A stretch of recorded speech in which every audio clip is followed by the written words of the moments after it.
नमस्कार, मैं डॉक्टर मंजू भार्गवी आप सभी को लैंग्वेज ट्यूटोरियल में स्वागत करती हूँ। आज महान नाटककार श्री मोहन राकेश जी द्वारा लिखित आषाढ़ का एक दिन नाटक का तीसरा और अंतिम अंक का सारांश पर दृष्टि डालेंगे। तीसरे अंक में आने वाले प्रमुख पात्र हैं मातुल, मल्लिका, कालिदास और विलोम। तृतीय अंक की शुरुआत मल्लिका के घर में होता है। इस अंक में मल्लिका और उसका घर दोनों भी झरझर हो चुके हैं। बारिश में भीगा हुआ मातुल मल्लिका घर थोड़ी देर विश्राम करने के लिए आया हुआ है। मातुल का भाव भंगिमा में उतना अंतर नहीं आया है, पर ग्रामवासियों से मिल रहा सम्मान से वह संतुष्ट दिख रहा है। मातुल से पता चलता है कि सम्राट निधन हो गए हैं। कश्मीर में विद्रोही शक्तियां सिर उठा रही है। कालिदास ने भी कश्मीर छोड़ दिया है। लोगों का कहना है कि कालिदास ने संन्यास ले लिया है। यहाँ दुखद समाचार सुनकर मल्लिका हतप्रभा हो जाती है। अपने आप में विचारना शुरू करती है कि मातुल की बात सच है या नहीं। तब मातुल कहता है कि मैं समझता हूँ कि जो कुछ मैं समझा पाता हूँ सत्य सदा उसके विपरीत होता है, और मैं जब उस विपरीत तक पहुँचने लगता हूँ तो सत्य उस विपरीत से विपरीत हो जाता है। मातुल की बातों को मानने के लिए मल्लिका तैयार नहीं रहती है। तब मातुल मल्लिका को कोसता हुआ वहां से बैसाखी के सहारे चला जाता है। थोड़े समय के अंतर में ही मल्लिका के घर कालिदास भीगी स्थिति में प्रवेश करता है। कालिदास को देखकर मल्लिका चकित हो जाती है। मल्लिका और उसके घर की स्थिति से कालिदास दुखित हो जाता है। कालिदास मल्लिका से बातें करता हुआ कहता है कि कश्मीर में लोग समझते हैं कि मैंने संन्यास ले लिया है, परंतु मैंने संन्यास नहीं लिया। मैं केवल मात्रगुप्त के कलेवर से मुक्त हुआ हूँ, जिससे पुनः कालिदास के कलेवर में जा सकूं। कालिदास की बातों से स्पष्ट है कि कालिदास मल्लिका को नहीं भूल पाया है और वह मल्लिका के साथ फिर से नई जिंदगी की शुरुआत करने वापस आया है।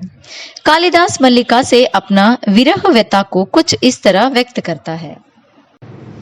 लोग सोचते हैं मैंने उस जीवन और वातावरण में रहकर बहुत कुछ लिखा है, परंतु मैं जानता हूँ कि मैंने वह रखकर कुछ नहीं लिखा। जैसे कुछ लिखा है वह यहाँ के जीवन का ही संचय था। कुमार संभव की पृष्ठभूमि यह हिमालय है और अश्विनी उमा तुम हो। मेघदूत के यक्ष की पीड़ा मेरी पीड़ा है और विरह विमर्दिता यक्षिणी तुम हो। यद्यपि मैंने स्वयं यहाँ होने और तुम्हें नगर में देखने की कल्पना की। अभिज्ञान शकुंतला के रूप में तुम ही मेरे सामने थी। मैंने जब जब लिखने का प्रयास किया तुम्हारे और अपने जीवन के इतिहास को फिर दोहराया, और जब उससे हटकर लिखना चाहा तो रचना प्राणवान नहीं हुई। रघुवंश में अज का विलाप मेरा ही वेदना का अभिव्यक्ति है। कालिदास की इन बातों को सुनकर मल्लिका कहती है कि वह कालिदास के सभी कृतियों को पढ़ ली है। उज्जैनी से आने वाले व्यवसायियों के हाथ से उसने खरीदने के लिए बहुत दिन तक उसने धन इकट्ठा किया था। दोनों अटूट स्नेह के विचार में लीन थे। तब मल्लिका की बच्ची रोने लग जाती है। कालिदास आश्चर्य से पूछता है कि वह किसकी बच्ची है। तब मल्लिका उसे अपना वर्तमान कहकर चुप हो जाती है। कालिदास को स्पष्ट हो जाता है कि मल्लिका की शादी हो चुकी है, साथ में वह एक बच्ची की माँ भी है। बच्ची को रोना बंद करवाने के लिए मल्लिका अंदर जाती है। तब तक विलोम का प्रवेश होता है। विलोम काफी मदिरा पी चुका है। वह अपने आप को संभालने की स्थिति में नहीं है। कालिदास को देखकर विलोम आश्चर्य प्रकट करता है। कालिदास और विलोम के बीच सालों से चल रही बहस फिर से मोड़ लेती है। मल्लिका विलोम को व्यर्थ बहस के लिए कालिदास से क्षमा मांगती है, पर विलोम कालिदास से कहता है कि मल्लिका की बच्ची का आंक हरिण शावक से कम सुंदर नहीं है। क्या बच्ची की आकृति सचमुच विलोम से मिलती है या? विलोम इस तरह के शंका भरे बातें करके घर से चला जाता है। कालिदास फिर से अपने में खो जाता है। कहता है कि मैं अत से आरंभ करना चाहता हूँ। यह संभवतः इच्छा का समय के साथ द्वंद्व था, परंतु देख रहा हूँ कि समय अधिक शक्तिशाली है क्योंकि वह प्रतीक्षा नहीं करता। बच्चे को सुलाने के लिए मल्लिका फिर अंदर जाती है, तब तक कालिदास वहां से निकल चुका होता है।